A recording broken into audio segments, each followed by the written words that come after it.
From now on, Holy Father, not my will, but your will be done. I said, Father, you have chosen me. Give me the strength to obey. I will follow you no matter what it takes. If you know me, you cannot be neutral about me. Either you will hate me or you will love me. Because there is only one important business in the world. It is the business of salvation.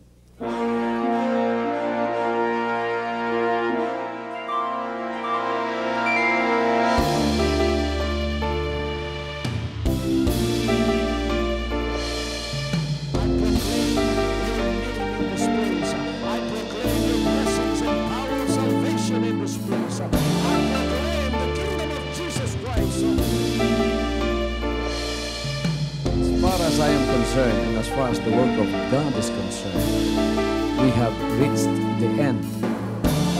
Last September 13, 2003. When you find God, you find His love. Because God is love. Ganon ang pag-ibig ng Panginoon.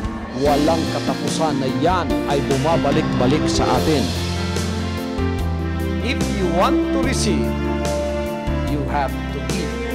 Receive it by faith and say, Lord, I will touch up. Because the game plan of God was to save us from seeing through the power of love. He has completed His salvation works in the Spirit.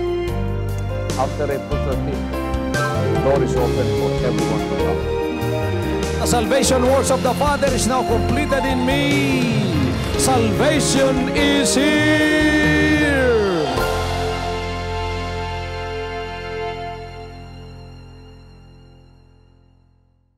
Sinong gustong pumasok sa kaharian ng Panginoon?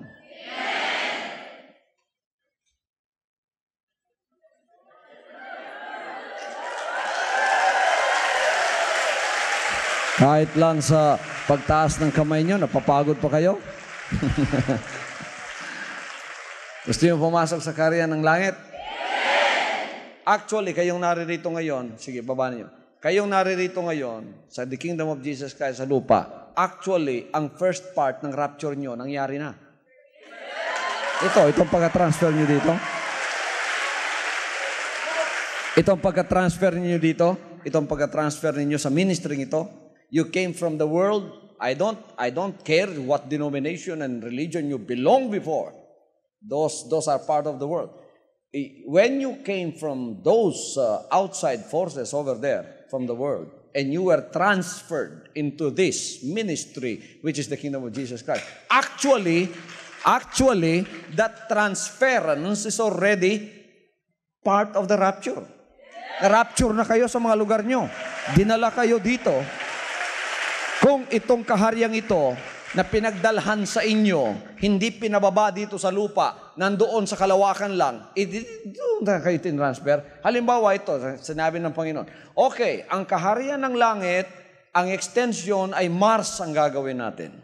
Yung planetang Mars ang gagawin natin. Eh di doon kayo transfer sa Mars. Pero dahil dito, ang ginawang extension, kaya kung saan kayo galing, pipili lang siya ng lugar sa lupa. Pipili siya ng lugar sa lupa.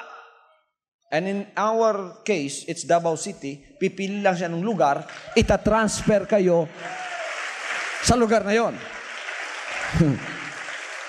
Ngayon, maybe you are living in Manila or somewhere, malayo dito. Pero huwag mo isipin dahil sa Manila ka, hindi ka pa na-transfer dito. Na-transfer na. Kasi sabi niya, where your heart is, there will your treasure be also. Where your treasure is, there will your heart be also. Kaya yung loyalty mo, na-transfer na. Wala na sa Roma ang loyalty mo ngayon, sapagkat hindi yun ang pinili ng Panginoon. Wala sa Utah, sapagkat hindi yun pinili ng Panginoon. Wala sa Seoul, Korea, sapagkat hindi pinili ng Panginoon. Wala sa Tokyo, Japan, hindi pinili. Wala sa St. Louis, Missouri, hindi yun pinili ng Panginoon. Etong pinili ng Panginoon. Kaya dito ka inilipat. Hallelujah. Hallelujah. Kaya pagsikapan mo ng loyalty mo, manatili sa kanyang kaharian dito. At sundin mo ang lahat ng kanyang sinasabi at iniutos sa iyo. Pagka nakita ng Diyos yan, in the Spirit, you will be given an assurance. Baka mananaginip ka. May magbibigay sa iyo ng isang maliit na papel na puti o kaya nakatrahe di boda ka, kinakasal ka na. Ay, ibig sabihin yan, anak, malapit ka na sa altar.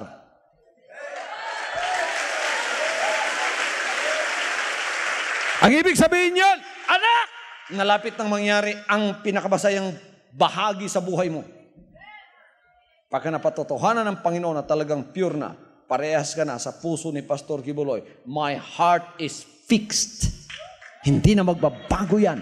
Talagang yan ay para na sa kaharian. Hindi na mababackslide yan. Hindi na manlulupay pa yan. Hindi na yan matitisod pa. Hindi na yan manlalamig pa.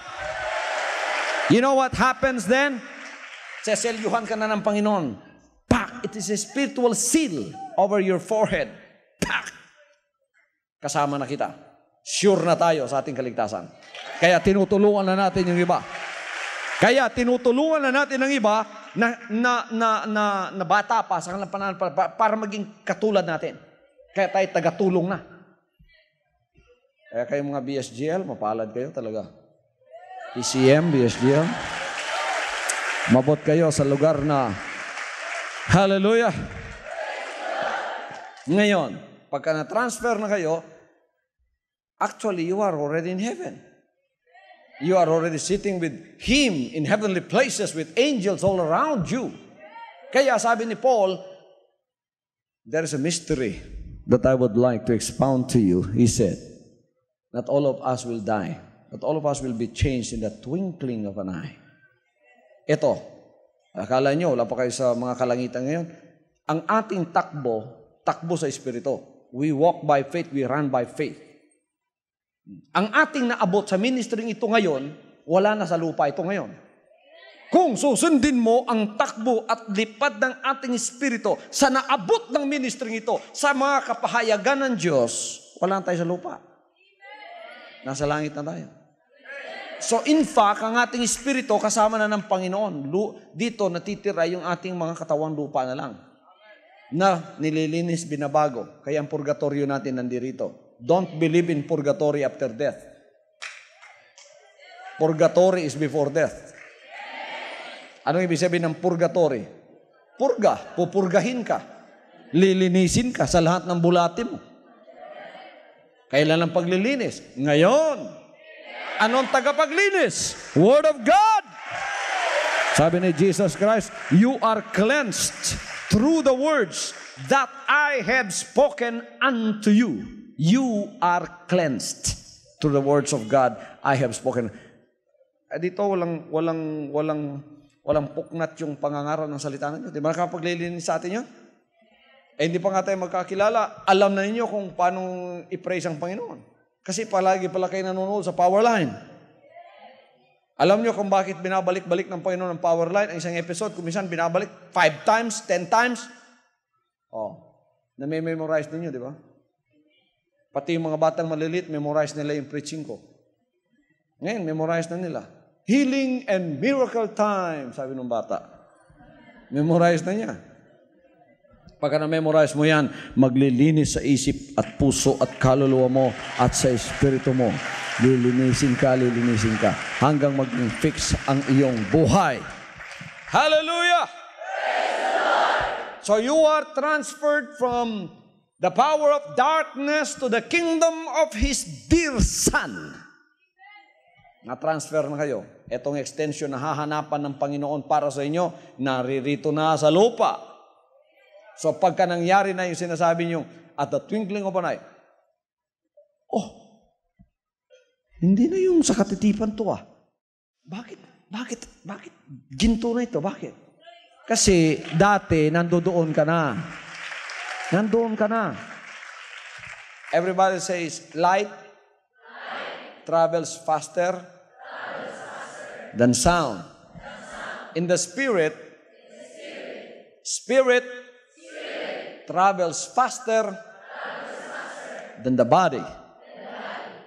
Your spirit is already over there. Ang lawas na lang nimo may niya diri. Kay kining lawasa hinay manggo ni manabot. Hinay ba? Hinay. Mahina ang katawan natin. Sabi ng Panginoon, kahit nung nandito siya, alam niya yun. Sabi niya, the spirit is willing, but the flesh is weak. Lumipad na yung espiritu, umuna na ang katawan na iwan. Ngayon, yung katawan na yan, ang tinitrain natin ngayon dito. Kasi walang ibang katawan na dadalhin mo eh. Hindi ka bibigyan ng isang bagong katawan na ibang katawan. Hindi niya sinabing, bibigyan kita ng ibang katawan. Bagong katawan lang. Bagong katawan. Katawan na hindi na mamamatay. Kaya pagka ang katawan mong yan, naunawaan na niya lahat because of obedience, kompleto ka na. Yung espiritu mo at ang katawan mo, magkikitang muli. Pero hindi na ang espiritu ang babalik, kundi ang katawan ang siyang makikipagkita. Saan? Sa kanyang kaharian. Kung tutuusin lang inyong pastor, dapat wala na dito.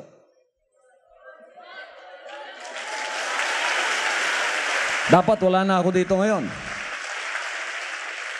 Pero sinabi ng Ama, diyan ka muna anak, turuan mo yung maraming kapatid mo pa na tatawagin ko. Ipahayag mo pa sa kanila yung kalooban ko. Kaya ako'y inip na ako minsan, naiinis na nga ako sa mga matitigas ang ulo at walang pananampalataya na kailangan sumunod lang. Hanggang ngayon, nahihirapan pa sa subject of obedience. Hindi sumusunod kahit anong... Yung mga pagsusunod,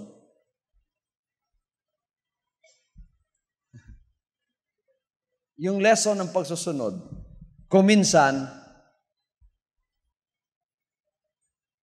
sa Tagalog, sa Bisaya pa, usahay, ginatuyo sa Ginoo. Nga ang imong sundon, dili nimo masabtan. Ang sana, tudlong sa pagto. Kuminsan, ano yan? Yan, that's the word. Kung minsan,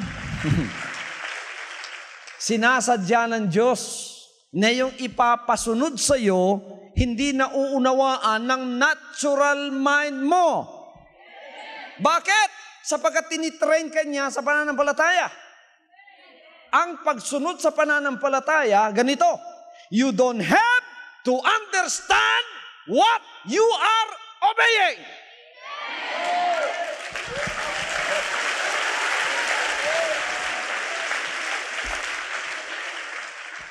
Kaya si Abraham, hindi niya naunawaan eh. Sinabi ng Panginoon, ialay mo ang anak mo, patayin mo.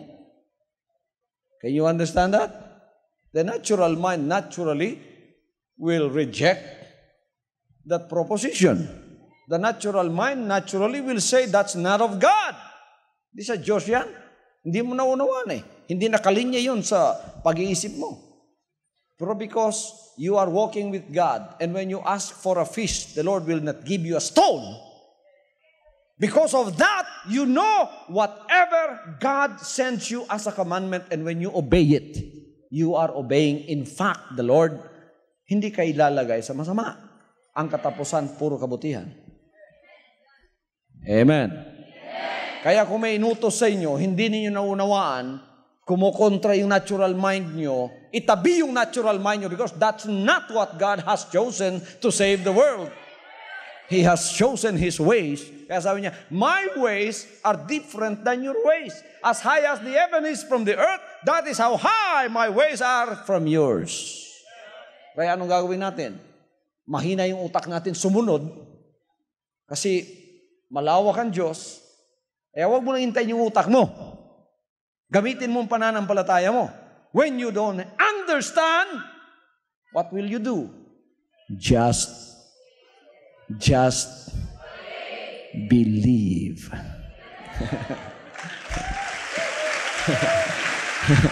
Just believe. Huwag mo nang unawain pa kasi kung uunawain mo yan, pauunawa pa ng Diyos sa iyan, it will take you 50 years. Biro ninyo, ang travel ng utak mo, 50 years pa bago mo maunawaan, o edi puti ng uwak. Ikaw lang ang hinintay ng Panginoon, ang kaligtasan, hindi pa, wala pa. O, tingnan nyo. Pero kung tayo'y nananampalataya sa Kanya, Lord, I don't understand this, but I believe it. I don't have to understand it. I'll just have to believe it. Pag sunod mo, di kagad naunawaan mo. Ganito pala yun. Praise the Lord. Hallelujah. Kaya huwag nating harangan ang kalooban ng Diyos. I am sent here as an emissary of the Lord. You may not understand everything that I do or everything that I command you, but believe me, everything that I do and I say has something to do with your salvation. Hindi na para sa akin itong ginagawa ko dito. Hindi para sa akin to. Kanino ito? Para sa inyo. Kaya nung sinasabi ng Diyos, huwag ninyo akong intindihin na. Don't worry about me. Don't worry about me. Worry about yourself. Kaya sinabi ko sa inyo, kung ako lang talagang masusunod, wala na ako dito. Matagal na. After 4 years of training, kailan wala na ako dito. Pero why was I trained? So that I can help you. At ngayon ako'y tumutulong hanggang ngayon. Pinapaalalahan lang kayo sa mga salita ng Diyos na dapat yan ang sundin natin. You want to go to the kingdom of heaven? Sinabi ng Panginoon, may mga pag-aaway ang mga apostoles. Kasi akin lang pag-iusapan, sino magiging dakila sa kanila? Who will be the greatest among them? Para bang mga politiko itong apostoles na ito, no? And then the Lord said unto them, the kings of the Gentiles, itong mga political leaders, the king of the Gentiles exercise lordship over them. And they that exercise authority upon them are called benefactors. But yes, shall not be so. Sabi niya sa aking kaharian, in my kingdom, he that is greatest among you, let him be as the younger, and he that is chief as he that doth serve. For whether is greater, he that sitteth at meat, or he that serveth?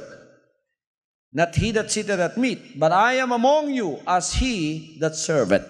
Yet are they which have continued with me in my temptations, and I appoint unto you a kingdom, as my Father hath appointed unto me, that ye may eat and drink at my table in my kingdom, and sit on thrones judging the 12 tribes of Israel. The Lord has already laid up His leadership style.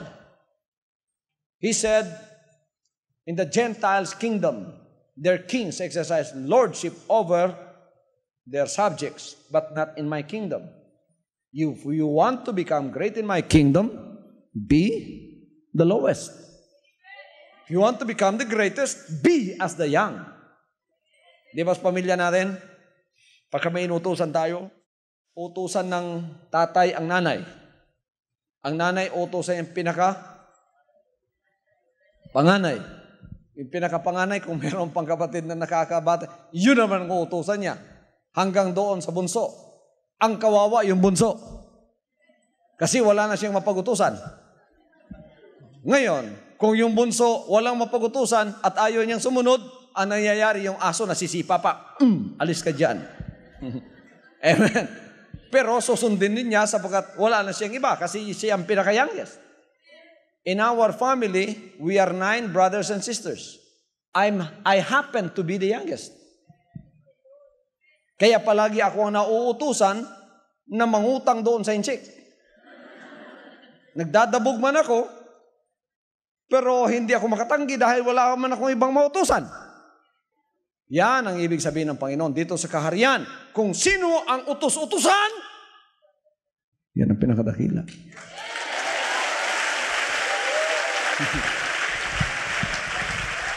Ibig sabihin, kung sino ang pinakamasunurin, yan ang pinakadakila. Hallelujah! Yan ang pinakadakila dito sa kaharian ng ating buhay na Diyos. Hallelujah. That is the leadership style of Jesus Christ. Kaya tingnan ninyo, di ba natitrain tayo sa ganitong mga pamamaraan, mga BSGL, PCM, di ba? Di ba utos-utosan tayo? Lahat, di ba? Dakila kayo sa kaharian ng Diyos. Sinabi ng Panginoon, sino ang pinakadakila? Sino ang pinaka-great? Yung bang umuupo para kumain o yung nagsisilbi? Sabi niya, natural lang umuupo. Pero sinabi niya, ako'y pumunta rito bilang taga-silbi. Taga-pakain. Kaya kayo masigit. Tingnan niyo, nakaupo lang kayo. Kumakain ng Word of God. Ako nagluto pa. Tapos ngayon, nag-apron pa ako, oh. At ngayon, nagsisilbi sa inyo. Hallelujah! Hallelujah! Bakit sa kada subo ninyo, pumapalakpak kayo? Bakit? Masarap bang pagkain dito? Kaya pala bumabalik-balik kayo? Kaya pala tumataba ang kaluluwa nyo? Kaya pala lumalakas kayo? Kahit may kapagsubukan, nakakatayo na kayo. Kahit may mga kahirapan, kayo ay nagpapatuloy na sa inyong paglilingkod sa Kanya. Ayan ang tunay na pagkaing pampalakas. Hindi na tayo mahina sa mga kapagsubukan. Hindi na tayo mahinang natitisod kaagad, nanlulupaypay, nawawala ang espiritu, at pagkatapos umaalis sa paglilingkod sa Diyos, tayo ay nananatili. Sapagkat ang ating pagkain, kinakain natin ay pinakakain ng Diyos sa atin, mga preskong salita ng Diyos.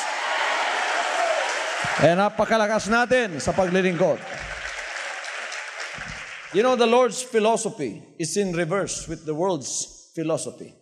He just said that sa Luke 22:24-30 nating binasa. In the world, to be great, you have to put importance on yourself. But in the kingdom, to be great, you have to dethrone yourself. Yeah. Baligtad, ano? Doon sa mundo, ang kanilang philosophy, para maging dakila ka, kailangan mag-ascribe ka ng importansya sa sarili mo. Kaya nag-aaral ka, anong degree mo? DDD, PhD, MD. Ano pang DDD dyan? Diba? Sa sanlibutan yan. Para maging dakila ka doon. Kaya kung pa yung mapagtitipon, sosyalan sa sanlibutan, pagka kuwan lang, tricycle driver lang. Hindi ka napapansinin. Di ba? Wala kang pinag-aralan eh. So you don't belong to us, you know? That is the ladder of success when it comes to the world. Not in the kingdom. When you come into the kingdom of Jesus Christ, it's in reverse. Hindi pinapansin yung grado dito. In fact, kung isasabihin mo yung, ipanghahambog mo yung grado mo dito, lalo pang aalis sa iyong Panginoon ng Diyos. Amen. So, tama yung sinabi ng ating kapatid kanina na Doctor of Medicine, na ang aking ngayong buhay, ibinigay ko sa Panginoon. Tingnan nyo, katabi ninyo dito, katabi ninyo, doktor, pero nyo mapapansin na doktor siya. O kayo, kung di niya sinabing doktor siya, hindi nyo napansin na doktor siya. Bakit? Kasi hindi na yun ang role dito. Ang espiritu na. Ang napansin ninyo, ito, kapatid talaga ito. Dahil ang mukha niya, ang espiritu niya, kapareho natin. That's all that you know over here. That's all that you can feel over here. Baka may nakatabi ka, hindi mo kilala, ang espiritu, kaagad ang makikilala mo. Kasi pareho ng espiritu mo, bunga ng espiritu. Kaya pagka kayo ay nagkamayan, praise the Lord, hallelujah, praise the Lord. Alam mo na, butil siya. Alam mo na, butil siya. Hallelujah! Pero, hindi na unawaan ng sanlibutan niyan. Tayo ang nakakaunawa niyan. At yan ay binigay ng Diyos sa atin. So, title before your name, everything. Kaya, agpapasalamat tayo na dito, binago ng Panginoon yan.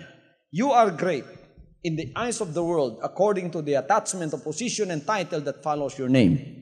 Greatness in this world is according to your title. This is the world's value system. It is a system that runs dramatically opposite to the system of God. This world is being controlled by Satan and is being ruled by categorical pride. Because of this, the world's value system, which is pride, is a must, and worldly pride demands that you enter into this system before you can be accepted, before you can be applauded, and before you can be respected. This is the spirit that prevails in the world. Satan was successful in putting great importance to this system, which is his system. According to this way, this world will always be under his control. This is Satan's spirit that controls this world. The lust of the flesh, the lust of the eyes, and pride of life. Doon nagmumula yung pride mo, yung kataasan mo, yung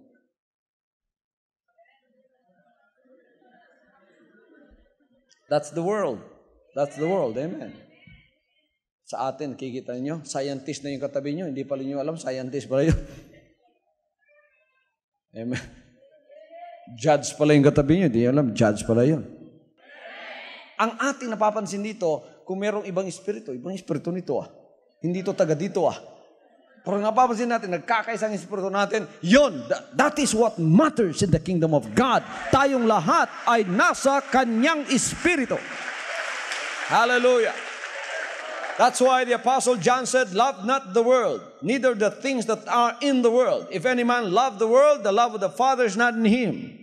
For all that is in the world, the lust of the flesh, the lust of the eyes, the pride of life, is not of the Father, but is of the world. And the world passeth away, and the lust thereof. But he that doeth the will of God abideth forever. What matters here is your obedience to the will of God. That is the biggest title that we have. Are you obedient? So, before the Lord will question us that way in Judgment Day, let us question one another this one. This is our password. Pagkamustahan natin. Are you obedient? I am obedient. We are one. Yun ang ranggo mo na.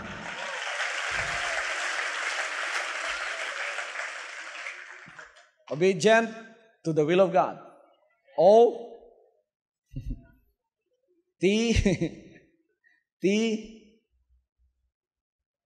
W O G.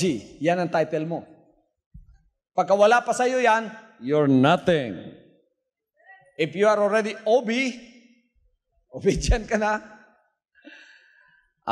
malaki ng ranggo mo sa harap ng Diyos.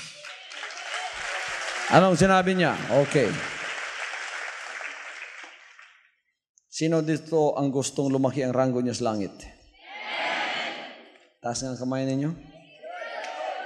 Pakinggan ninyo ito para lumaki ang ranggo niyo. Ito yung kapamaraanan ni Jesus Christ. Kikinig ba kayo?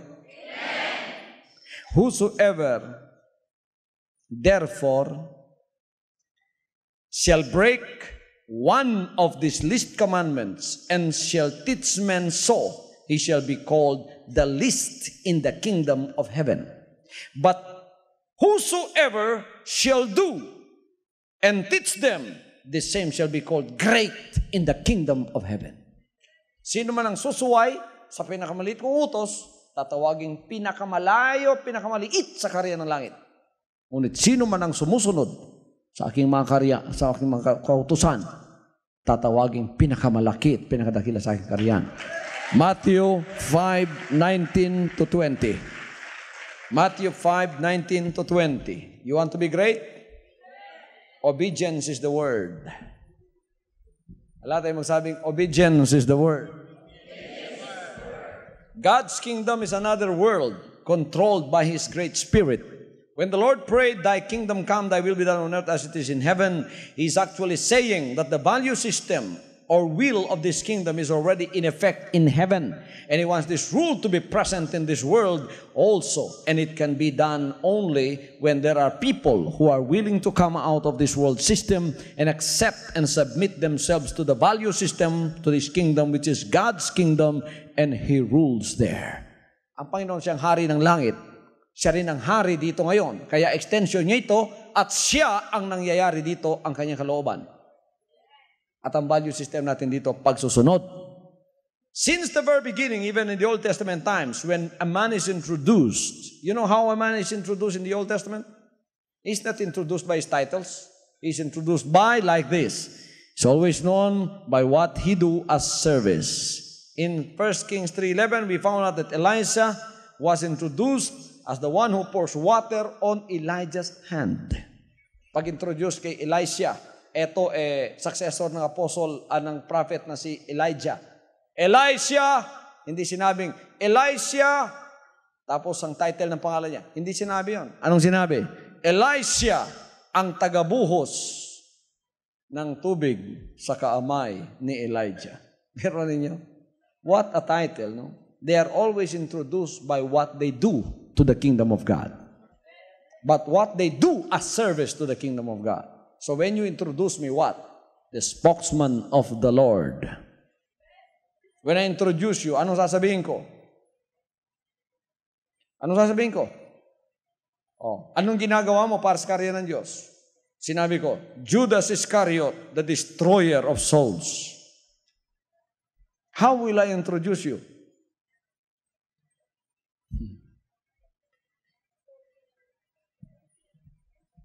How will I introduce you? What are you doing? Pa-introduce kita. Juana. Anong pangalan mo? Juana. Ang tagatulog sa simbahan. Yun ba?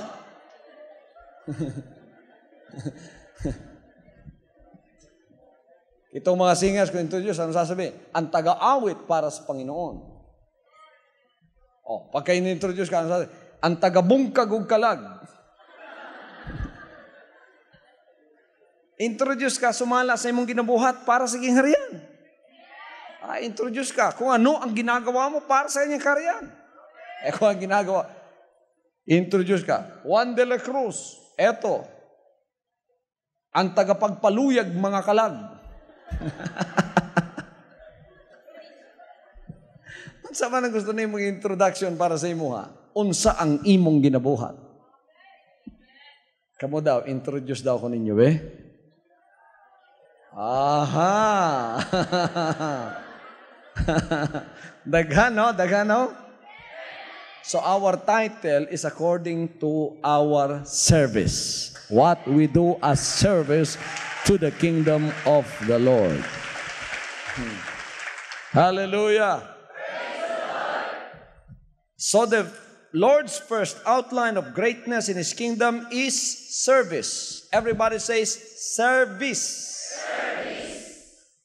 Service, kung ano ang serbisyong ginagawa mo. That is the first outline of the Lord's greatness in His kingdom. Service. Pag-introduce ka, sino ka? Taga-trombon. Taga-trumpet. Sino ka? Taga-introduce kay pastor. Ako'y MC.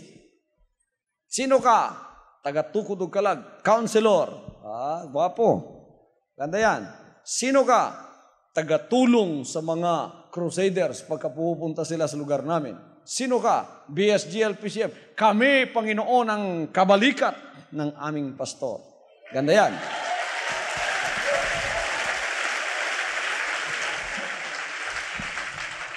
Yan ninyo, yung naninira sa akin, kung ano ang mangyayari sa kanila sa huling araw. Sino ka? Sino nga ba ako? Panginoon, ako po yung tagasira kay pastor.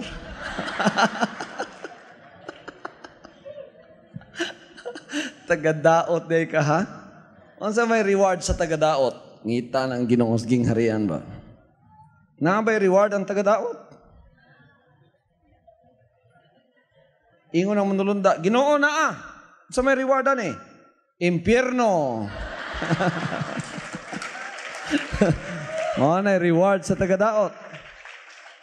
So, ang imong panerbisyo, whether iya sa yawa o sa Ginoo, negative o positive, yan talaga ang bibilangin sa langit.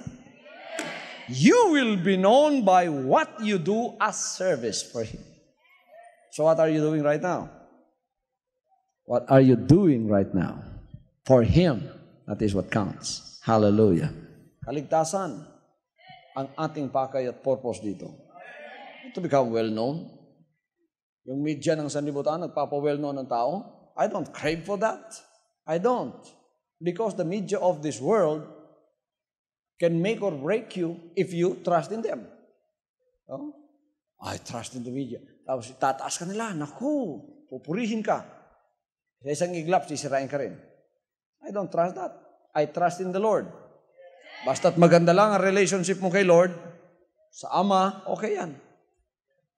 Makilala ka ng sanlibutan o hindi, that's nothing. Basta kilala ka ng Panginoon, okay yan. Sinusunod mo siya. Hallelujah.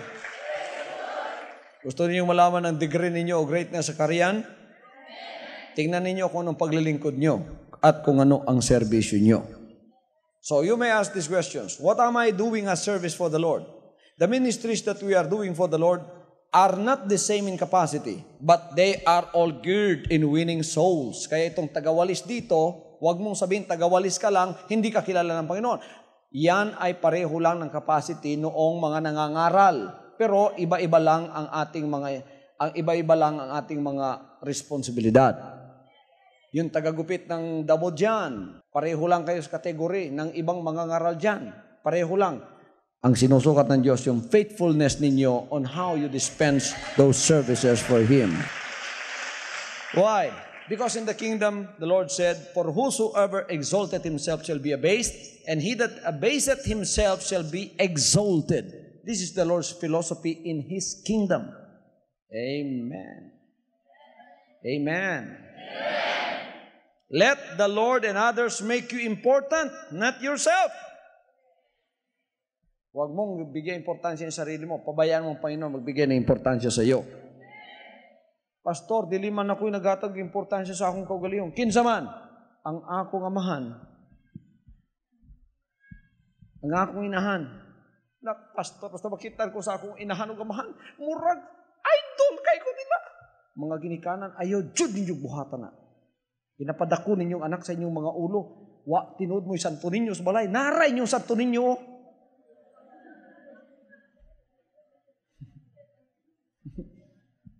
Huwag na ninyong gawin yan. Mga magulang, amen. Yung ba dinidiyos niyo yung anak niyo? O, tulad ni Abraham. Hindi niya alam, dinidiyos na pala niya si Isaac. Kaya nakita ng Panginoon, may ibang Diyos na si Abraham, si Isaac na ito. Hindi na nakaka-devotional ng dahil kay Isaac.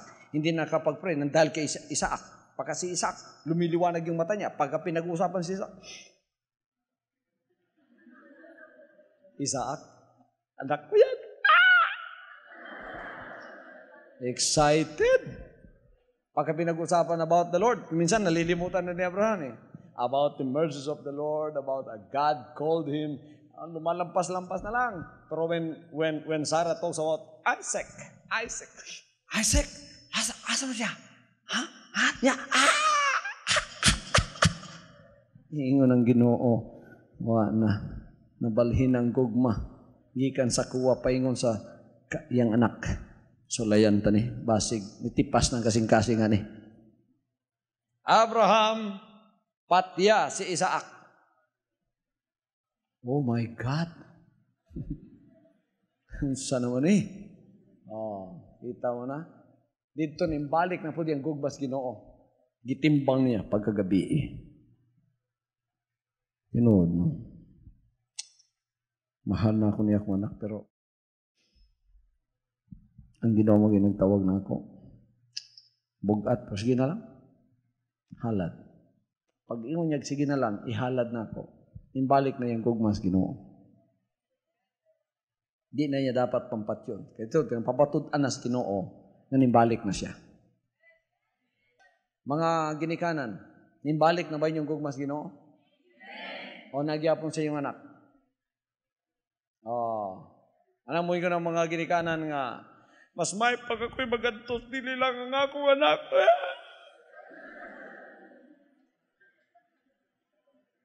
Kadugayan ko haon, yun ang imong anak sa imong ha. Ano mo yung mga ginikanan ng inana?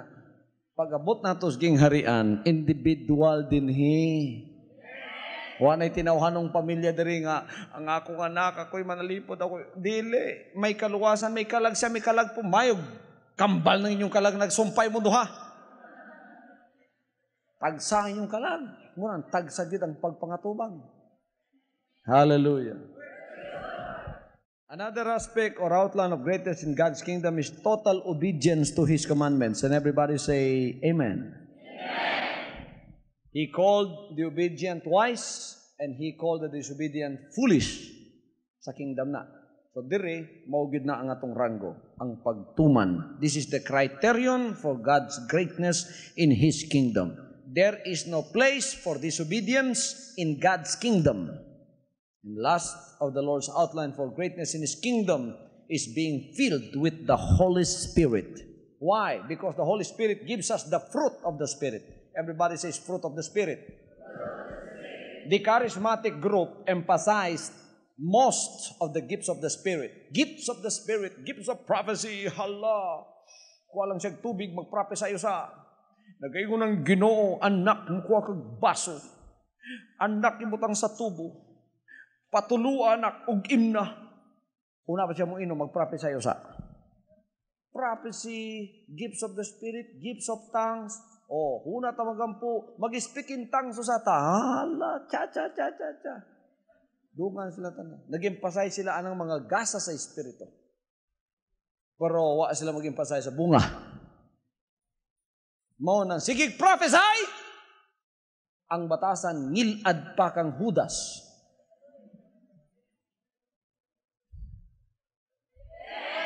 Why bunga? It is very dangerous to emphasize the gifts of the Holy Spirit without emphasizing the fruits of the Spirit. In this ministry, I first emphasize the fruits of the Spirit, which are important. This is the evidence that we are filled with the Holy Spirit. Kaya nawawala yung kapanatikuhan natin dito. When you emphasize the gifts of the Spirit without the fruits, you become fanatic. You become a fanatic. Pagpusil, hunong ang bala. Gasa sa pagtuo, milagro. Bala, hunong. Butbutong dako, mura pong tinuod. Mga gasang way bunga. Mga gasang way bunga, mura nag mga panganod ng way ulan. Mura mga ataba ng way tubig. Mga gasang way bunga. Amen. Ang dapat ingani, bunga ang i-emphasize. Kay kung na kay Holy Spirit ang bunga makita, pinaagi, ang Holy Spirit makita, pinaagi sa bunga. That's why the Lord said, you shall know them by their gifts. Tanawa, wise na kayo mo, ha? You shall know them by their fruits. Okay. Love, peace, joy, long-suffering, meekness, faith. Yan. Kita na ilhanta pinagi sa atong mga bunga. Manandere, there are no workers that I am authorizing to represent me. In my transactions with outside people, the only one that I authorize to transact is a worker. Sa mga transactions diya, may mga papeles, may mga yuta sa kadiya. But I have not authorized anybody to transact for me. So when you misrepresent me, you are misrepresenting the kingdom of God. You are not doing God a service. Madaot pataana. Amen. Hallelujah. Dili mo mahimong overzealous o fanatic nga prena, magbaton mo bunga. When you have the fruits of the Spirit, automatically you will have wisdom of the Spirit. Kung sa'y buhaton. Ang tama lang may mong buhaton. Ang makaayo lang may mong buhaton. Amen. So yan ang ating paglilingkod sa harap ng ating buhay na Diyos. Ang kapangyarihan ng Holy Spirit ay nasa sa atin at nakikita yan sa pamamagitan ng mga bunga. Kaya tayo nakakagawa ng mga magagandang bagay para sa Kanya at ang Panginoon ay nakakakilos ng malaya sa atin. Sapagkat ang ating bungang yan ay nagdadala sa atin sa malaking pananampalataya na ang Diyos talaga ay nasa sa atin. At makagagawa tayo ng malalaking bagay na Kanyang pinapagawa. Great faith begets great expectations in us. Great faith awakens great earnestness, and great faith conquers great difficulties. When you walk in the Spirit, you have the fruit of the Spirit. You have humility in service. You are known by what you do to the Lord of service, and you are known by your obedience. Then faith sprouts in you, and it is called great faith. When you have that great faith in you, you have the proper foundation of the Holy Spirit in you, then you can conquer great difficulties. Kaya dito sa ating kaharian ng Panginoon Diyos lupa, walang mahirap sa atin. Walang mahirap sa mga butil sa pananampalataya. Pagka sila'y nagkakaisa sa kalang pananampalataya, anuman magagawa nila. All of you, Welcome to the kingdom of Jesus Christ here on earth. Welcome kayo sa kaharyang ito. At ang kaharian ng Panginoon lamang ang tanging dapat natin pasukin para tayo maligtas, ipanganak sa Espiritu. Amen. Espiritu ng pagsusunod sa kanyang banal na kalooban. Praise the Lord. Tumayo tayong lahat. Ama, ko po ay nagpapasalamat sa lahat ng mga anak ninyong naririto. Pagpalain po ninyong bawat isa sa kanila ng mga salitang na ipangaral sa kanila, pumasok, tumimo sa kanilang mga puso. Hindi po nila malilimutan at hindi mananakaw ng masamang espiritu. Ano man po ang mangyari, pagpalain ninyo sila. Kayong lahat na naririto na nanatili hanggang ngayon, huwag kayong mag-alala sa inyong pangangailangan. Huwag kayong mag-alala sa inyong problema. Huwag kayong mag-alala sa inyong mga prayer requests. Lahat kayong naririto ngayon, I guarantee you, by faith, and I am speaking now in the Spirit, take this as the word of God in your heart. May kasagutan ang lahat ng mga dalangin ninyo na dinala ngayon dito. Tanggapin ninyo ang kasagutan, mga anak ng Diyos. In Jesus' name. From now on, Holy Father, not my will, but your will be done. I said, Father, you have chosen me. Give me the strength to obey. I will follow you no matter what it takes. If you know me, you cannot be neutral about me. Either you will hate me or you will love me. Because there is only one important business in the world. It is the business of salvation.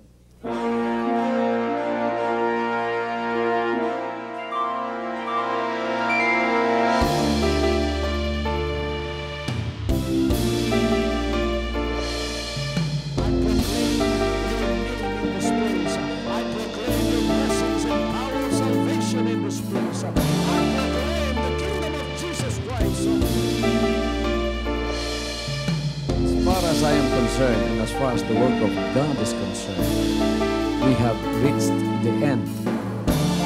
Last September 13, 2003.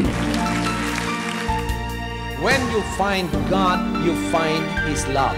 Because God is love. Ganon ang pag-ibig ng Panginoon. Walang katapusan na yan ay bumabalik-balik sa atin. If you want to receive, you have to give. Receive it by faith and say, Lord, I will touch up. Because the game plan of God was to save us from sin through the power of love. He has completed. His salvation works in the Spirit. After April 13, the door is open for everyone to come. The salvation works of the Father is now completed in me. Salvation is here.